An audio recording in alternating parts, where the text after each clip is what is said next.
Indian contract act 1872। आज का आपका टॉपिक है इसमें क्वासी कॉन्ट्रैक्ट्स, जिसके बारे में सेक्शन 68 से लेकर 72 तक बताया गया है। सबसे पहले लेकिन आपको जानना बहुत ज़रूरी है यहाँ पर कि क्वासी कॉन्ट्रैक्ट होते क्या हैं। मैं इसे यहाँ पर एक एग्जाम्पल से क्लियर करती हूँ। एग्जाम्पल देखिए, ए और बी हैं, वो यहाँ पर डेप्टर्स हैं जिन्होंने जॉइंटली 20,000 रुपये सी से उधार ले रखे हैं। अब यहाँ पर ए और बी डेप्टर हो गए और सी क्रेडिटर हो चुका है। यहाँ पर जब रुपए चुकाने की बात आती है तब ए जाकर सी को 20,000 रुपये वापस कर देता है। बी इस बारे में कुछ भी नहीं जानता है और बी भी दोबारा से जाकर सी के पास में उसे 20,000 रुपये पेमेंट कर देता है। यहाँ पर अब एक बात समझिए कि जो सी है क्रेडिटर, उसे बी से दूसरी बार में जो यहाँ पर उसे 20,000 रुपये मिले हैं, साफ पता चल रहा है कि यहाँ पर उसको अनजस्ट बेनिफिट हो रहा है। यानी कि जो सी को यहाँ पर अब बेनिफिट हो रहा है दोबारा से 20,000 रुपये मिलने का, वो बेनिफिट कैसे जाएगा? अनजस्ट बेनिफिट है। क्यों? क्योंकि उसको तो पहले से ही ए पेमेंट कर चुका था 20,000 रुपये का। अब यहाँ पर बी और सी के बीच में जो कंडीशन अराइज हो रही हैं, जो सिचुएशन अराइज हो रही है, वो यहाँ पर क्वासी कॉन्ट्रैक्ट कहलाता है, जिसमें सी अपने आप ही ऑब्लिगेट हो रहा है कि वो 20,000 रुपये वापस कर दे। हम इसी को क्वासी कॉन्ट्रैक्ट कहते हैं, जो कि एक प्रिंसिपल पे बेस माना जाता है। प्रिंसिपल वो क्या है? Unjust enrichment of one person at the cost of another. यहाँ पर प्रिंसिपल जो है आपको इस एग्जाम्पल के थ्रू क्लियर हो रहा है, क्योंकि क्वासी कॉन्ट्रैक्ट में एक्चुअल कॉन्ट्रैक्ट नहीं होता है, बल्कि पार्टीज़ पर ऑब्लिगेशन क्रिएट होता है। सिचुएशन ऐसी क्रिएट होती है कि पार्टी ऑब्लिगेट हो जाती है अदर पर्सन को कंपनसेट करने के लिए। अब हम बात करेंगे यहाँ पर सेक्शन 68 से लेकर सेक्शन 72 तक की। सबसे पहले हम देखते हैं सेक्शन 68 क्या कह रहा है। Claim for necessary supply to person incapable of contract. यहाँ पर इनकैपेबल पर्सन से क्या मतलब है? इनकैपेबल पर्सन का मतलब होता है यहाँ पर माइनर या फिर ल्यूनेटिक पर्सन। चलिए एक एग्जाम्पल से बताते हैं इसे। ए और बी दो पार्टी हैं। यहाँ पर जो बी है वो माइनर है। ए जो है वो इस माइनर पर्सन की एजुकेशन में जो भी खर्चा होता है वो सब ए देता है।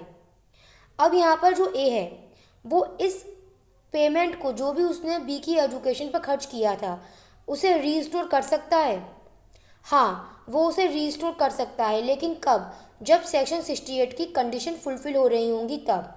अब सेक्शन 68 की कंडीशन क्या है? Incapable of entering into contract. Incapable कौन था? Minor B. Necessary suit to his condition. जो भी यहाँ पर ए ने खर्च किया था, ए ने खर्च किस बात पर करा था? बी के लिए, उसकी एजुकेशन के लिए खर्च किया था। तो एजुकेशन क्या है? एजुकेशन नेसेसरीज मानी जाती है लाइफ के लिए। अब यहाँ पर जो ए होगा वो उसको रिस्टोर कर सकता होगा उस पूरे खर्चे को, लेकिन थर्ड पॉइंट क्या है इसका? Reimbursement from the property of such incapable person. लेकिन ए उस सारे खर्चे को बी से पर्सनली नहीं ले सकता होगा, वो केवल बी की प्रॉपर्टी से ही उस खर्चे को रीपेमेंट रिस्टोर कर सकता होगा। इस बारे में ही सेक्शन 68 में बताया गया है।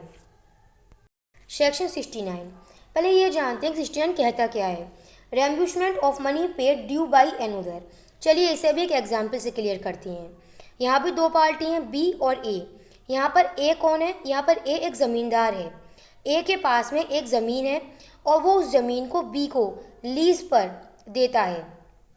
ए जो ज़मींदार है, फिर से बता दूं, ए एक ज़मींदार है, उसने वो अपनी ज़मीन बी को लीज पर दी है। यहाँ पर जो ज़मींदार है उसके ऊपर सरकार का रेवेन्यू बकाया है। यहाँ पर अभी तक ज़मींदार ने उस रेवेन्यू को नहीं चुकाया है। ऐसे में सरकार के द्वारा एडवर्टाइजमेंट फॉर सेल, सरकार के द्वारा उस ज़मीन को सेल करने का एडवर्टाइजमेंट निकाला जाता है, जिसमें यह प्रोविज़न रखा जाता है कि ज़मीन को सेल किया जाएगा और अपना रेवेन्यू सरकार इस तरह से वसूल करेगी। और इसके साथ ही उस ज़मीन पर अगर कोई लीज़ होगी तो वह लीज़ भी यहाँ पर ख़त्म मानी जाएगी। जैसे वो प्रॉपर्टी सेल हो जाएगी, उससे जो लीज़ होगी अगर उस प्रॉपर्टी पे कोई भी, तो वो अपने आप ही ख़त्म मानी जाएगी। जबकि हम तो जानते हैं कि वो ज़मीन तो लीज़ पर बी को दे रखी गई है।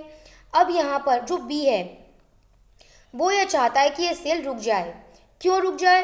क्योंकि यहाँ पर बी का इंटरेस्ट है। बी का क्या इंटरेस्ट है यहाँ पर? भाई बी इसलिए चाहता है उस सेल को रोकना ताकि अगर सेल रुक जाएगी तो ज़मीन जो बी के पास लीज पर दी गई है वो लीज भी ख़त्म नहीं होगी। इस तरह से बी का इंटरेस्ट हुआ कि नहीं हुआ। अब यहाँ पर बी का इंटरेस्ट होता है, बी क्या करता है, बी उस ज़मींदार का जो रेवेन्यू बकाया होता है वो ए के बिहाफ पर जाकर बी पे कर देता है।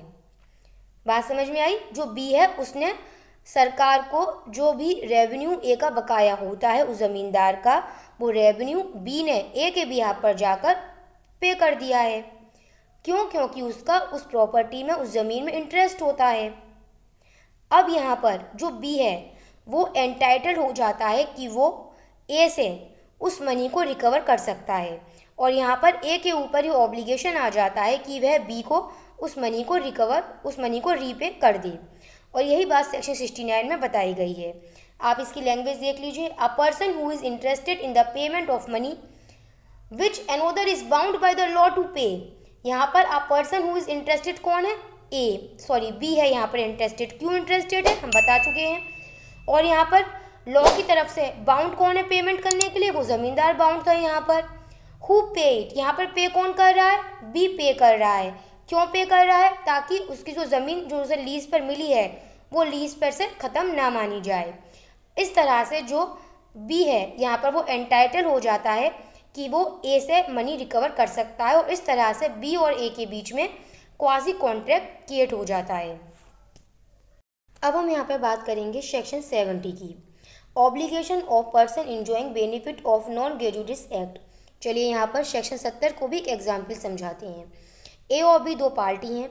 ए जो है वो एक व्यापारी है, ट्रेड्समैन।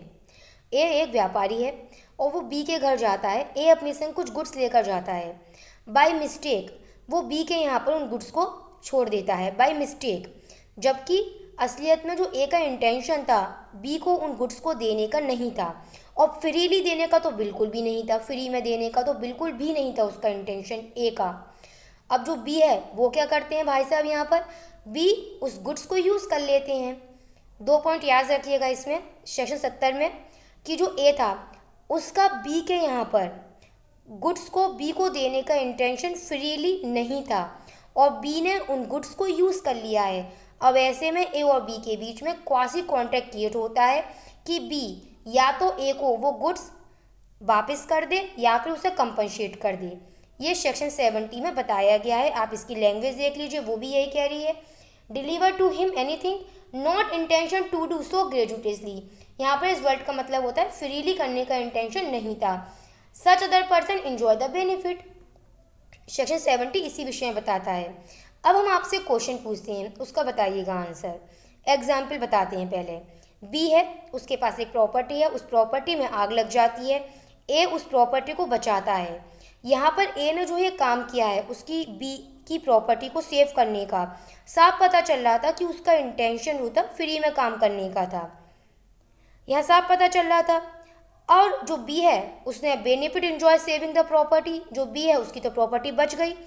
अब क्या यहाँ पर बी और ए के बीच में क्वासी कॉन्ट्रैक्ट क्रिएट होगा?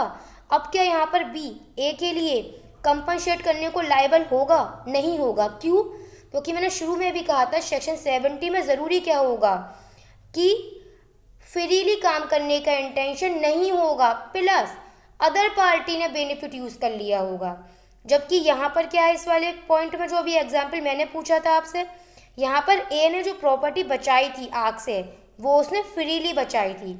ऐसा लग ही नहीं रहा था कि उसका इंटेंशन फ्री में करने का नहीं था, इसलिए ही यहाँ पर बी ए को कंपनसेट करने के लिए लायबल नहीं माना जाएगा।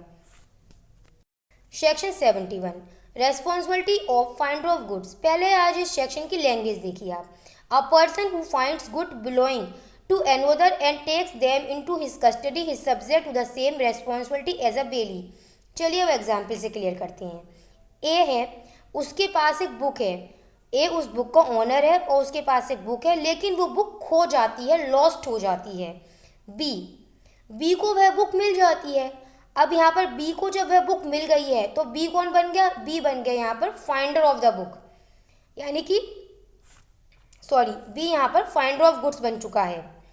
अब ऐसे में सेक्शन 71 क्या कहता है कि जो भी व्यक्ति फाइंडर ऑफ गुड्स होता है उसकी रेस्पॉन्सिबिलिटी होती है कि वह उस गुड्स को एज अ बेली के रूप में संभाल के रखे। अब ये बेली कौन होता है? इस बारे में आपको हम बेलमेंट के पॉइंट्स में क्लियर करेंगे।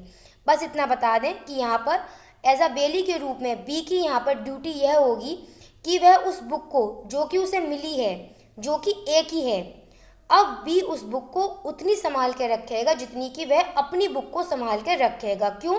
क्योंकि यहाँ पर बी के ऊपर यह रेस्पॉन्सिबिलिटी आ जाती है कि वह उस गुड्स को एज अ बेली के रूप में संभाल कर रखेगा। इसी बात को सेक्शन 71 में बताया गया है। Section 72, a person to whom money has been paid or anything delivered by mistake or under coercion must repay or return it। यहाँ पर सेक्शन 72 में एक बात बहुत क्लियर कर दूँ पहले ही, यहाँ पर जो वर्ड यूज़ हो रहे हैं मिस्टेक और कोअर्जन, इनका मतलब जनरल सेंस में मानेंगे हम यहाँ पर, क्योंकि हम जानते हैं कि कोअर्जन को भी डिफाइन किया जा चुका है। कहाँ पर? सेक्शन 15 में, फ्री कंसेंट में। वहाँ पर जो कोअर्जन डिफाइन है उससे इसको रिलेट नहीं मानेंगे। यहाँ पर कोअर्जन और मिस्टेक का मतलब जनरल टर्म्स में मानते हैं। एग्जाम्पल बहुत क्लियर है जो पहले भी आ चुका था। यहाँ पर ए और बी हैं, वो डेप्टर हैं, उन्होंने जॉइंटली सी से 20,000 रुपये उधार ले रखे हैं। सी क्रेडिटर है, ए के द्वारा ही सी को 20,000 रुपये चुका दिए जाते हैं। बी इस बात को नहीं जानता और बी बाई मिस्टेक जाकर सी को दोबारा से 20,000 रुपये दे देता है। अब यहाँ पर सी के ऊपर यह ऑब्लिगेशन आ जाता है कि वह जो 20,000 रुपये उसे दोबारा मिले हैं वो उन्हें वापस कर दे। इसी के बारे में सेक्शन 72 में बताया गया है। आज आपका यहाँ पर जो टॉपिक है क्वासी कॉन्ट्रैक्ट का, वो यहाँ पर क्लियर हो चुका है।